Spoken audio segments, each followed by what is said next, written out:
சங்கீதம் 18ஆம் அதிகாரம் 41-50. அவர்கள் கூப்பிடுகிறார்கள், அவர்களை இரட்சிப்பார் ஒருவருமில்லை. கர்த்தரை நோக்கி கூப்பிடுகிறார்கள், அவர்களுக்கு அவர் உத்தரவு கொடுக்கிறதில்லை. நான் அவர்களை காற்று முகத்திலே பறக்கிற தூளாக இடித்து தெருக்களில் உள்ள சேற்றை போல் அவர்களை எரிந்து போடுகிறேன். ஜனங்களின் சண்டைகளுக்கு நீர் என்னை தப்புவித்து ஜாதிகளுக்கு என்னை தலைவனாக்குகிறீர். நான் அறியாத ஜனங்கள் என்னை சேவிக்கிறார்கள். அவர்களின் சத்தத்தை கேட்டவுடனே எனக்கு கீழ்ப்படுகிறார்கள். அந்நியரும் எனக்கு இச்சகம் பேசி அடங்குகிறார்கள்.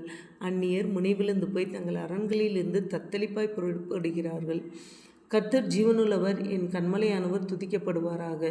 என் ரட்சிப்பின் தேவன் உயர்ந்திருப்பாராக. அவர் எனக்காக பழிக்கு பழி வாங்கி ஜனங்களை எனக்கு கீழ்ப்படுத்துகிற தேவனானவர்.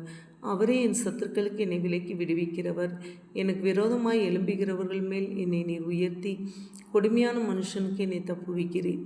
இது நிமித்தம் கர்த்தாவே, ஜாதிகளுக்குள்ளே என்னை துதித்து உம்முடைய நாமத்துக்கு சங்கீதம் பாடுவேன். தாம் ஏற்படுத்தின ராஜாவுக்கு மகத்தான ரட்சிப்பை அளித்து தாம் அபிஷேகம் பண்ணின தாவீதுக்கும் அவன் சந்ததிக்கும் சதாகாலமும் கிருபை செய்கிறார்.